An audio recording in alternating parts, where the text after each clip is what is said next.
What is up, YouTube? It is Jessie back to you on my channel, and today I'm going to make this kind of like a chill story time video. I just spit. I don't know if you guys saw that, but whatever. On this channel, I'm going to be literally, I said it in the last video, I'm just gonna talk about whatever I feel like talking about. I know that whatever I go through will definitely touch someone else and their own situation because we're all one, we're all connected. I'm gonna talk about something that's been happening to me recently with my own healing. I've been doing a lot of ancestral work in the past 2 months. It's been really hard, and I kind of want to just talk about shadow work and my own journey with it, because I know for the people that are just starting their shadow work journey and their healing, this can really help them. Just having another person just talk about their own stages and how they went about it. Let's go back in time to October of 2018. That's when I experienced a Kundalini awakening. This was like basically the beginning of my spiritual healing journey. Basically, a Kundalini awakening is a really intense awakening that can happen to someone. It's when all the energy in the base of your spine is shot up to your conscious mind, and you start to become aware of your traumas and the things that are, you know, hiding in the depths of your subconscious mind. At the time, I was working at this normal job. I decided to quit and travel the country for a month because I was experiencing a huge shift in my own consciousness, and I needed that freedom in order to understand what was really happening to me. And that was only really the beginning of my healing journey. That winter of 2019, that's when I started diving deep into my first ever healing stages, when I started to become aware of certain things. And I want to make this like straight up for anyone that's starting their shadow work journey. You never have to go seeking for the answers. I just made a TikTok video about this because it's something that's really important that a lot of people should know. You never have to go seeking for what you need to heal, because I know a lot of people that are on the spiritual path hear the term of heal your traumas, doing shadow work, connecting to your inner child, healing ancestral trauma and karma. And then they're just kind of like, well, I don't know what to heal. Like, I don't know how to go about this. It's not like that. It's not how you need to go into your subconscious mind and start seeking for the answers and the traumas and then analyze it. It's not like that. Basically, the universe will divinely place you in a situation that will trigger an emotion, that will trigger awareness, and awareness always triggers healing and growth and expansion. And that's how the healing journey works, and that's how it's been working for me for the past 3 years. It's just been like I've been placed in situations that trigger me, that bring awareness to this trigger, and then I heal it. And healing is not linear. Sometimes you'll be triggered about something that you thought you healed. It's just kind of the healing process. It's kind of peeling an onion. You just go deeper and deeper and deeper into yourself. For the whole year of 2019, I was healing a lot of shit. It was mostly personal stuff like eating disorders, addictions, attachment. I was also healing my twin flame connection, where a twin flame, the whole twin flame, I haven't really talked about twin flames much on my channel or my social medias. Because there's a lot of misconceptions about twin flame, you know, the whole connection, like having the fairy tale ending and the divine masculines coming back, that type of shit. I used to believe that stuff back when I started doing twin flame healing. But really my twin flame just, you know, came into my life to be the catalyst to my awakening. So in 2019, I was doing a lot of twin flame healing. It was really painful because I had this divine mirror just showing me everything that I needed to know in myself. And so I did a lot of healing over my twin flame attachment, twin flame lessons in 2019, and my eating disorder. I struggled with binge eating disorder for a long time, since I was 10 years old, pretty much. And I pretty much healed that in October of 2019. I was again placed in a very divine situation that triggered my binge eating disorder, which triggered awareness, which triggered healing. And then 2020 started. That's when, again, when quarantine basically started, that's when I was like diving deep into myself even further. I was basically healing, I don't even remember what I was healing back then. I don't remember what I was healing back then, but what I do remember was in October of 2020, when the whole Moldavite thing came up on TikTok. I, you know, worked with Moldavite over the summer of 2020. It was okay. Like, it definitely helped me shift my consciousness in different ways, and it kind of helped me boost my psychic abilities for sure. But by October of 2020, I invested in Oilite 23, which is a much more powerful crystal than Moldavite. And that's what basically cured my social anxiety. It was wild. Like, literally, that's a whole other story time of talking about Oilite. I get questions about that a lot on my TikTok, but I will make a video about that sometime. But I basically healed my social anxiety back in October. I was doing a lot of shadow work over that, and then after that, that's when I started developing my psychic abilities. And I feel like this comes last in the stages of doing your shadow work.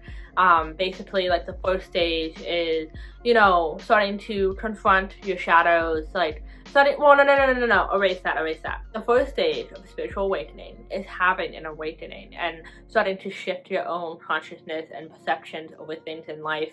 You're starting to question things, you're starting to expand your knowledge over different things. The second stage is when you start to become aware of your traumas, when you start to almost get like hypersensitive to the things that are happening in the depths of your subconscious mind. And then the third stage is basically healing. This usually lasts for a couple of years when you're doing shadow work on yourself. For me, I was doing shadow work for 2 years. 2 years until I started diving deep into my psychic abilities.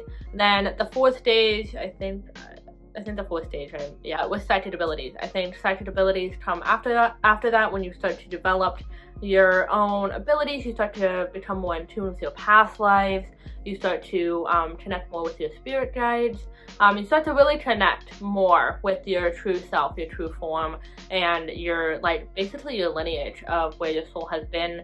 And then the fifth stage is, for me, it's been ancestral healing. With ancestral healing, this shit has come at a time after I started really developing my psychic abilities. It's kind of divine how it all happened, but this is at the stage that I'm in now, and yeah, it's quite interesting. I'll talk about it. The sixth stage, I think, is really about just getting to know your soul on a much deeper level, when you start to see your higher self in physical form a lot more. When you're still learning. The healing journey never ends when you're on the spiritual path. It's a lifetime. Like, you're here to learn. You came to earth to learn and integrate lessons. After this stage, like after the fifth stage of ancestral healing, when it comes to adjusting to your new life, to getting to know your higher self on a much deeper level. And I think it's also like gaining more knowledge about your past lives and your spirit guides, and all of these things. And I do believe that after this type of thing, you still remain to do healing over things in your past lives.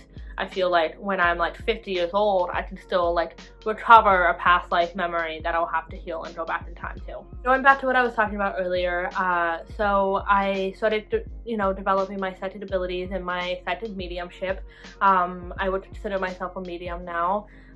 Because of just experiences and evidence that I've been proven by clients of mine, that I am starting to dive deep into this ability. That's been basically my life for the past like 5 months. But I had an experience that kind of tied down with my psychic abilities, and it's just shows you how divine the universe is, because I wouldn't have had this experience if I haven't developed my psychic abilities yet. I'll give you a quick like rundown over what happened. I might make another video about this personally, because it's such a huge moment in my life that happened in my spiritual healing journey. Water break. Okay. So the night that this experience happened, it was just my sister and I at the house alone, and I just randomly decided to be like, let's just do a reading. I just feel drawn to do a reading. We'll just do one. As we were doing the reading, I felt this energy come into the room, and it was right when I was looking at the Ancestors card in my deck. And I asked my sister, I was like, do you feel that? Like, and she was like, yeah, I do. Like, something walked into the room. I immediately shut my eyes and I started channeling. I was like, who's here? And she basically was like, I'm your past life mother. I'm the mother that you had when you were born in 1958 and died in 1983. That's a past life that's very vivid to me. I remember a lot of memories from that life. She basically wanted me to channel from her, and I got a lot of messages. She showed me a seashell, the Oregon beach.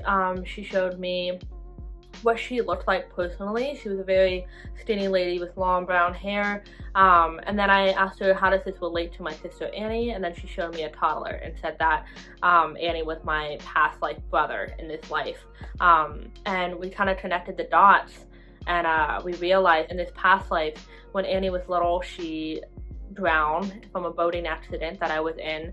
And that's why ever since I was little, I've been terrified of water. When Annie was little, she almost drowned, but she was saved last minute. In our family, we have a few cases of children drowning in my ancestral lineage. We have different deaths, like loss of innocence, loss of children, and drowning, which is really interesting. So we basically connected all the dots, and we discovered our whole ancestral lineage of the karma that we've experienced, and just, you know, kind of tying down to our own trauma. Okay, so I'm editing right now. This is explained for quality of my camera, but I left out a really important detail of this mediumship reading that I did. Basically, I was seeing Origin Beach, so I decided to look it up of like pictures from 1970 of Origin beaches, and as I was like going through the galleries of pictures after pictures after pictures, I kept on seeing Coos Bay pop up, and so I was like, I don't know why, but my intuition is pulling me to Coos Bay, and I decided to look it up, and the first picture that comes up is this famous restaurant in Coos Bay, and it's called Blue Heron, which happens to be my spirit animal in this life. This animal has followed me around for the past 2 years, and I consider it, this is a necklace that I brought because I was like, they are literally my spirit animal. But yeah, I left that detail out. I thought you guys should know that, but back to the video. And the biggest thing is we experienced loss of innocence, like sexual abuse as a child, things like that. Loss of a child. My family has experienced a lot of loss, like losing their sibling when they were young, losing their child, you know, things like that. And then addiction, escapism, you know, things like that, and eating disorders. We've basically discovered all of that in that night of the mediumship reading. Since then, I've been doing ancestral work, and the reason why I want to make this video is because it's so present in my mind right now, because for the past week, that's when I've been actually having to feel all of my ancestors' pain, because in order to heal it, someone has to be willing to feel it. I never said like, okay, I'm ready for this, but like I kind of did. I kind of, you know, put myself up to that, where I was like, okay, I'll do it, I'll volunteer, but it kind of divinely happened. In the beginning of this week, I had a really divine conversation with one of my family members. She basically confirmed a lot of my predictions about our family and the trauma that happened, and this put me into a downward spiral of pain and anger and sadness, depression, like really, really dark shit. And that's what I've been experiencing for the whole week. There was this one night where I was watching this kids movie, and it was the movie Coco from Disney. But yeah, they're talking about like ancestors and even ancestor curses and stuff like that. So it really resonated deeply with my situation. And again, going back to what I said before, you will divinely be placed in situations that trigger an emotion which triggers healing. And that's exactly what happened in this situation, where I started bawling my eyes out at the end of this movie, and I had to like walk outside. It was like midnight, and I was just bawling my eyes out because I was finally allowing my ancestors' pain to come out and be released. And I had this feeling where I was like, I'm their channel. I'm their channel to release this pain that they've been wanting to release for so long, but they haven't been able to. They haven't been able to heal this, which was really empowering. That's been like the beauty of this process, even though how depressing and dark it's been so beautiful, because it's just been empowering, knowing that I chose to be here and experience this type of experience where I can be a channel and be a catalyst for these people to release the trauma and karma that they've experienced in their life and lifetimes before that. So yeah, very dark shit. For the past like couple of days, it's been like slowly getting myself back on track, but I have been that, you know, channel for them to release the emotions that they haven't been able to.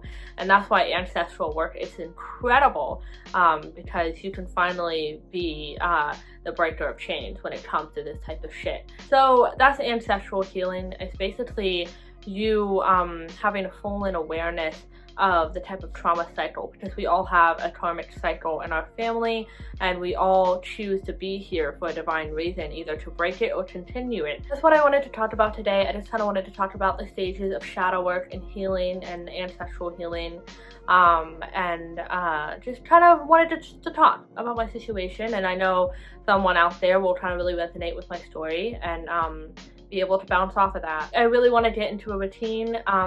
I recently just hired a energy healer, therapist / whatever, to help me get through this ancestral healing, because it's so dark. And I'm really hoping to get my life back on track, because I have been just so out of it because of my own healing. It's been really dark. Like, guys, for someone that's been doing shadow work for 2 years, 3 years now, it's been shadow work on myself, and it has been really dark. There's been moments where I literally thought about ending it all. There were moments where I thought I was never going to be able to be okay. But for being on this healing path for so long, I've kind of gotten used to the motions of healing, and I'm able to heal much quicker than I ever have been before, where I can integrate a lesson much quicker instead of just going directly to coping mechanisms, distraction when a pain comes up. With the ancestral healing, it's just so deeply rooted in our soul's contract that it takes a lot of energy to release. And so I'm literally working with energy healers and Reiki practitioners and stuff like that.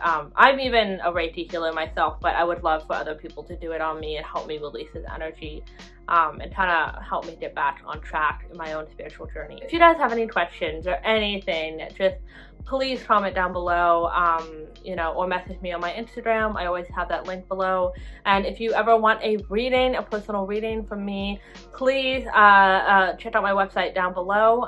I always do readings available for people for mediumships, and I do distant Reiki as well. So yeah, thank you so much for watching this video. I really appreciate it. Bye.